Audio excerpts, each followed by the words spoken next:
안녕하세요. 저는 50대 초반의 여성입니다. 벌써 몇 년 전의 일이지만 어제 일처럼 생생하네요. 제가 사기 결혼을 당했는데 그 일이 있고 나서 저는 사람은 절대 쉽게 믿으면 안 된다는 것을 깨달았어요. 여러분도 오늘 제 이야기를 들으시고 한번 주위를 둘러보셨으면 좋겠습니다. 저는 일반 직장을 다니고 있는 회사원이에요. 30대가 될 때까지 결혼이 하고 싶다는 생각이 없었고, 일을 열심히 해서 승진을 하고 높은 연봉을 받는 게 더 좋았죠. 그리고 무엇보다 아기를 별로 좋아하지 않았습니다. 결혼을 한다고 무조건 아기를 낳아야 하는 건 아니고, 제게는 누군가를 책임져야 한다는 부담감도 너무 컸고요. 그래서 평생 동안 결혼을 하지 않고 내가 돈 벌어서 내가 쓴다는 생각으로 살았는데, 저희 부모님은 그러지 않으셨나 봐요. 부모님은 이제 연세도 많이 드셔서 그런지 주위 사람들은 벌써 손주 본다며 얼른 결혼을 하라고 매일같이 잔소리를 하셨습니다. 제가 외동딸이라 부모님께서는 저에게만 잔소리를 할 수밖에 없었죠. 그럴 때마다 부모님에게 결혼 생각이 없다고 말을 했어요.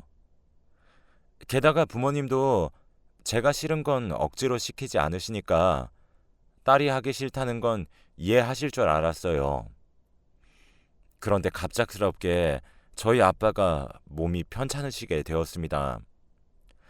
거동도 불편하시고 휠체어를 타고 다니셔야 했는데 의사 선생님께서는 살 날이 얼마 남지 않으셨다고 하시더라고요.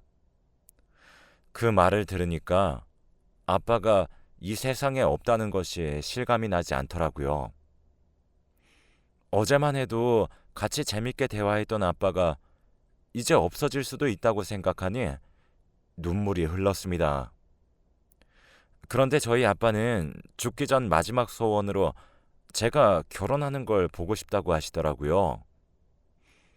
같이 손잡고 결혼식장을 걷는 건 바라지도 않으니 사위 얼굴이라도 보고 죽고 싶다고 했습니다. 아빠가 그렇게 간절히 원하니까 이번에는 함부로 거절할 수 없더라고요. 사위 얼굴도 보지 못하고 세상을 트면 아빠가 너무 많이 슬퍼할 것 같아 저는 결혼을 하기로 마음을 먹었습니다. 시간은 3개월밖에 없었고 저는 그 당시 남자친구가 있었어요. 저랑 동갑이었는데 또래에 비해 말도 성숙하게 잘하고 어른스러워서 제가 많이 의지했거든요. 늘 저한테 결혼하자고 매달리긴 했지만 제가 늘 거절하고 있었죠. 지금 남자친구라면 결혼을 해서 좋은 부부가 될 것 같았기에 전 남자친구와 결혼을 하기로 결심했습니다. 남자친구는 너무 좋아했고 아빠에게 사위를 소개시켜 주었죠. 아빠는 남자친구에게 저를 잘 부탁한다고 말을 했고 마음 편히 눈을 감으셨습니다. 결혼 생각이 전혀 없던 제가 아빠의 마지막 부탁으로 마음을 돌렸고 급하게 3개월 만에 결혼을 하기로 정한 거예요. 그렇다고 해서 제가 이 사람을 사랑하지 않는 것도 아니었습니다.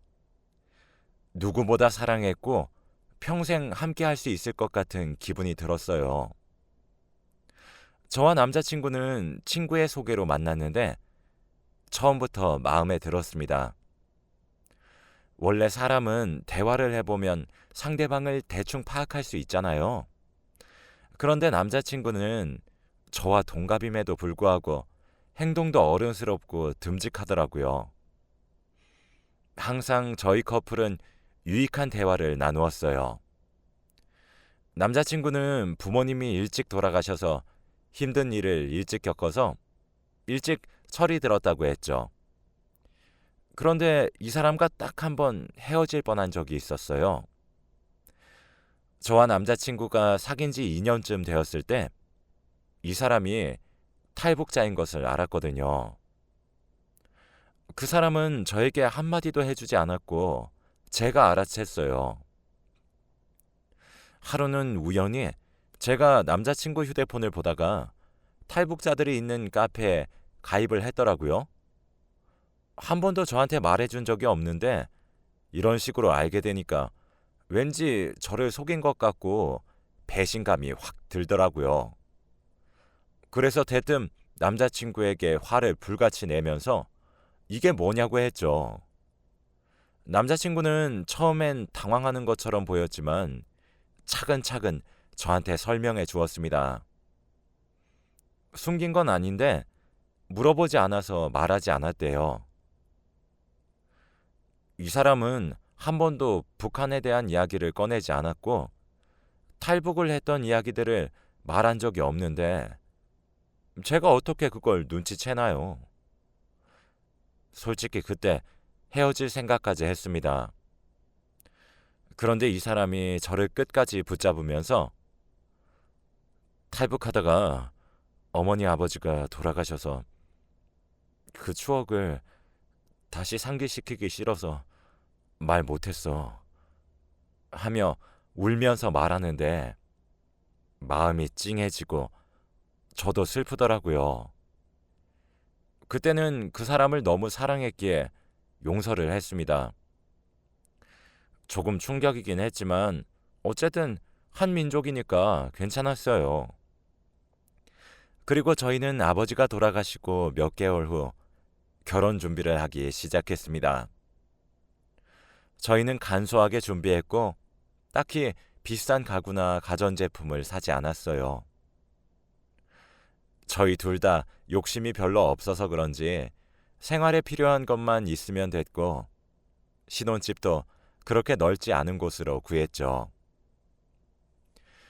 아빠가 돌아가시고 혼자 남겨질 엄마가 걱정되었는데 남편은 고맙게도 저희 친정 근처로 신혼집을 구하자고 해주었고 결국 신혼집과 친정집은 걸어서 7분 정도의 거리에 위치할 수 있었습니다.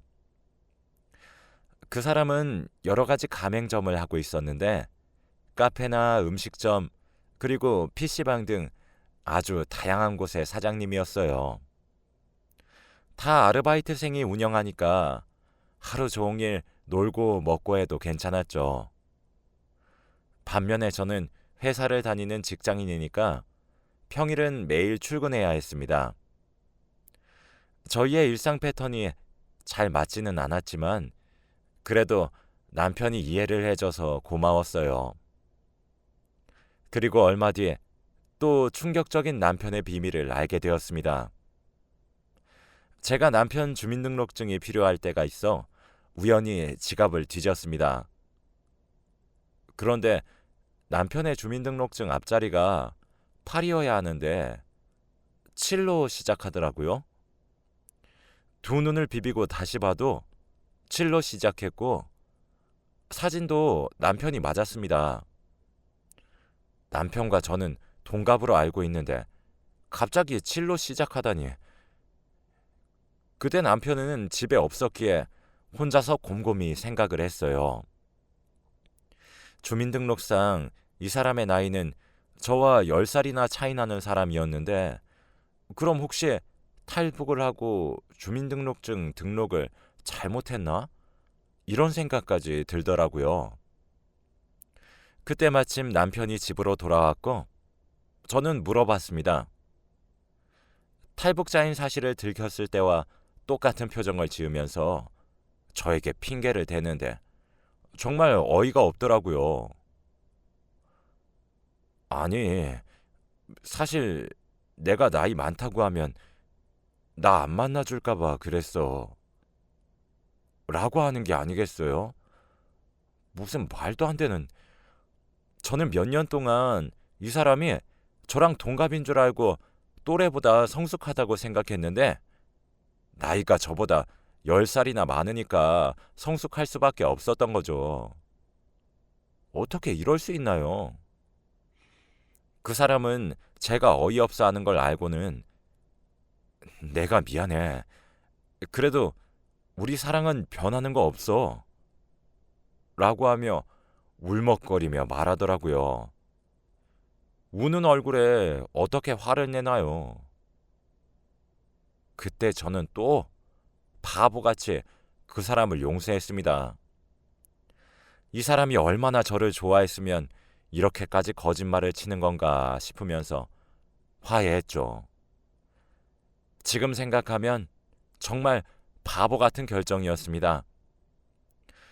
그 사람은 자신의 비밀이 하나씩 계속 드러나니까 저한테 예전보다 더 잘해주었고, 저도 그게 싫지 않았어요. 저는 자기 전 불 끄고 누워있는데 문득 그런 생각이 들더라고요. 혹시 이 사람이 또 나한테 숨기는 게 있으면 어떡하지? 라는 생각이 들면서 최대한 그런 사실은 빨리 아는 게 좋다고 생각했죠. 여보, 혹시 탈북이랑 나이 말고 나한테 말 안 한 거 없어? 제가 이렇게 물으니 당연히 없다고 할 줄 알았는데 남편은 또 숨기는 게 있는지 말을 주저하더라고요. 괜찮으니까 어서 말해. 나 이해할 수 있어. 진짜지? 이해할 수 있지? 음, 사실 말이야.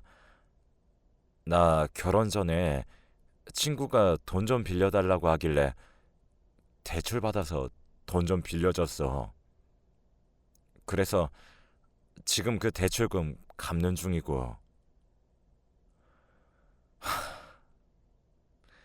다른 것도 아니고 돈 문제까지 저한테 숨길 줄은 몰랐는데 정말 충격이었습니다. 남편 말로는 은행 대출까지 해서 돈을 빌려줬는데 그 친구는 돈을 가지고 도망쳤다고 했고 아직까지 연락이 없다고 합니다. 빌려준 액수가 좀 커서 혼자 갚고 있다고 했고 말하면 혹시 제가 걱정할까봐 선뜻 말을 하지 못했대요. 제가 아무 말도 하지 않으니까 남편은 심각성을 깨달았는지 여보, 걱정하지 마. 3개월이면 다 갚아. 라고 하더라고요. 그래도 그 말을 들으니까 조금 안심이 되기도 했고 이 사람이 워낙 착해서 이곳저곳에 정을 많이 줘서 이런 일이 생긴 거라고 자기 위안을 했어요. 지금 생각해도 정말 바보 같았네요. 아무튼 남편의 비밀은 여기서 끝난 줄 알았습니다. 더 이상 알게 되면 제가 알던 남편이 아닐 것 같았거든요. 그리고 다시 저희는 일상으로 돌아왔습니다. 달라진 건 없었어요. 단지 남편이 저에게 돈을 갚는다고 한 날부터 일을 열심히 해야겠다고 생각을 한 건지 매일 아침 출근하고 저녁에 퇴근합니다. 아르바이트생을 쓰면 돈을 못 모으니 자기가 하겠다나 어쩐다나 하면서요.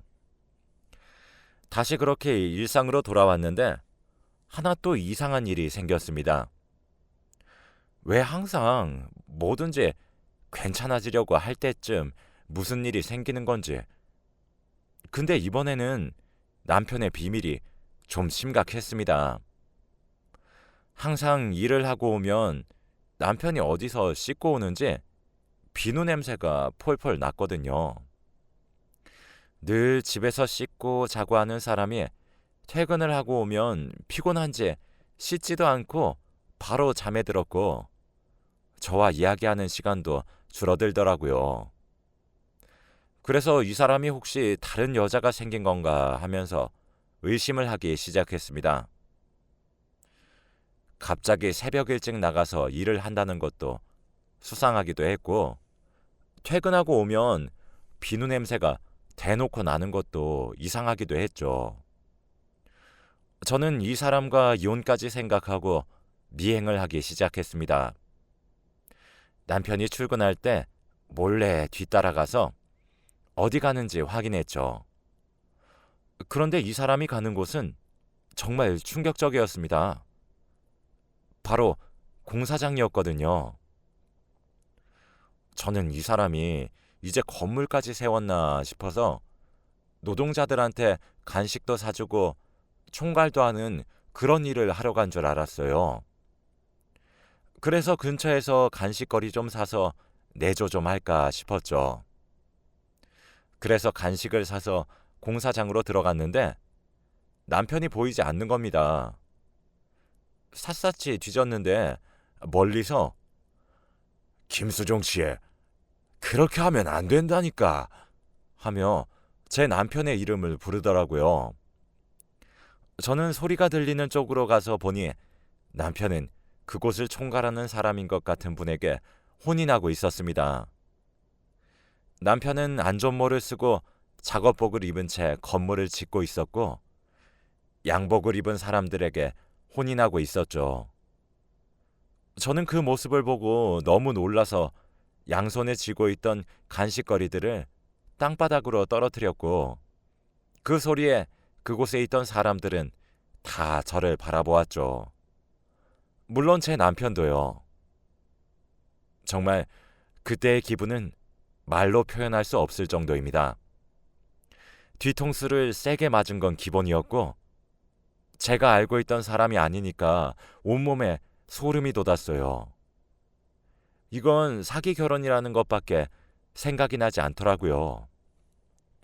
남편은 제가 당황해하는 모습을 보고 급하게 내려와서 제 손목을 애절하게 붙잡으며 여보, 내 얘기 좀 들어봐, 어?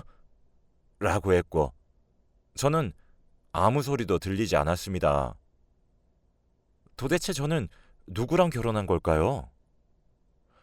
무슨 양파도 아니고 까도 까도 계속 나오는 그의 비밀을 보니까 숨긴 얘기가 더 많을 것 같더라고요.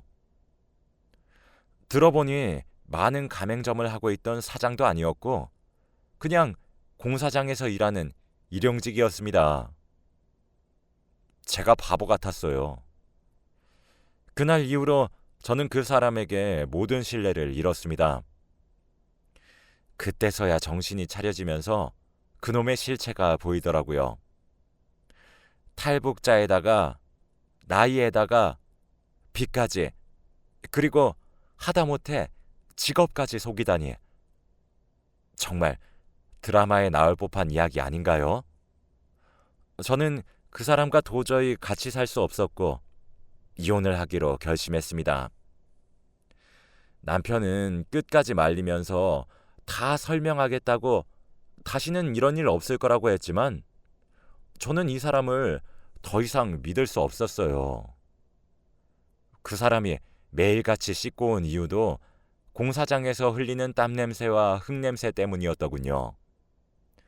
지금 생각해도 정말 대단한 사람을 만난 것 같습니다.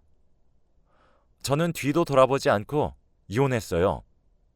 그리고 살던 집은 원래 제 집이었기 때문에 남편만 짐을 싸고 나갔죠. 이혼 후 몇 달 정도는 연락도 하지 않은 채 살았습니다. 초반에는 문자도 오고 전화도 왔는데 귀찮아서 다 차단했어요. 그렇게 엄마와 단 둘이서 살고 있는데 전 남편의 기억이 점점 잊혀질 때쯤이었습니다. 저는 그동안 일도 열심히 하고 사람들도 많이 만나면서 그 사람과의 추억을 잊어가고 있었죠. 그때쯤 집에 누군가 찾아왔고 현관문을 열어보니 경찰이었습니다. 혹시나 제가 무슨 잘못을 저질렀나 하고 한껏 움츠린 채로 문을 열어보니 안녕하세요, 경찰입니다. 혹시 김수종 씨 전 와이프 되십니까? 잠깐 조사 좀 할 게 있어서 그런데 같이 경찰서로 좀 가주시죠. 라고 하는 게 아니겠어요. 거의 1년이나 지난 이 시점에 그 사람과의 인연이 뭐가 있나 싶어서 경찰서로 일단 발걸음을 옮겼습니다. 가는 내내 혹시 이 사람이 내 이름을 대고 사기를 치고 다닌 건가 라는 생각도 해보고 혹시 내 이름을 대고 돈을 빌린 건가 라는 오만 생각을 다 했습니다. 그리고 경찰서에 도착했는데 한 여자가 앉아 있더라고요. 그런데 저를 보자마자 갑자기 제 멱살을 잡으면서 당신 누구야? 김수종이랑 무슨 사이야? 라고 하는 겁니다. 생판 처음 보는 여자가 대뜸 제 멱살을 잡고 그러는데 너무 당황스럽고 화나더라고요. 저 그 사람 전 와이프인데요? 그쪽은 누구신데 제 멱살을 잡으세요? 경찰은 제가 말하는 것을 듣고 저에게 이분은 김수종 씨 아내분 되십니다. 라고 하더군요. 경찰이 하는 말은 정말 충격적이었습니다. 알고 보니 그 여자는 김수종이 북한에서 결혼한 아내였던 것이죠. 저는 이게 가능한 일인가 싶어서 이해가 되지 않았었는데 그 여자는 차근차근 설명해 주었습니다. 김수종과 그 여자는 함께 탈북을 하려고 했는데 상황이 맞지 않아서 김수종 혼자 탈북을 했다고 합니다. 그리고 먼저 가서 기다리고 있겠다고 했으면서 저를 만나 새롭게 결혼을 했던 거였다고 하더군요. 그냥 김수종 그놈이 완전 쓰레기인 거죠. 북한에 와이프가 있으면서 남한에서는 저와 결혼하고 말이나 됩니까? 경찰도 이런 경우는 자기들도 처음 본다면서 당황해했어요. 이건 중혼이라면서 이런 게 대한민국 사회에서 가능하냐고 화를 내니 경찰들은 북한과 남한이라서 엄연히 다른 결혼이라고 하더라고요. 어떻게 이런 일이 제게 일어나나요? 제가 결혼했던 사람이 아내가 있는 남자라니 지금 생각해도 어이가 없고 기가 막힙니다. 몇 시간 동안 경찰서에 혼자 앉아 생각하고 있었는데 그때 경찰에게 잡힌 김수종을 만났습니다. 손목에는 수갑을 차고 있었고 몇 달 동안 뭘 하고 다녔는지 얼굴이 좋아 보이더라고요. 그리고 제 옆에 있는 북한 와이프를 보고 엄청 놀라워했습니다. 그 여자는 탈북하고 김수종을 찾아서 연락도 하고 찾아가기도 했지만 그때마다 김수종은 자신을 무시했다고 합니다. 그리고 새로운 와이프가 생긴 걸 보고 화를 참을 수 없었다고 해요. 그 여자는 제가 애초부터 와이프 있는 사람과 결혼을 한 불륜녀로 오해해서 멱살을 잡았다고 합니다. 결국엔 제 사정을 들으시고 허리 굽혀 사과하셨어요. 그런데 문제는 김수종이었습니다. 너무 광범위한 사기라 경찰도 어떻게 해야 할지 막막해했고 저와 그 북한 여자는 김수종이 최대한 감옥에 오래 있게 해달라고 했어요. 경찰도 사기 범위가 너무 커서 그럴 것 같다고 했죠.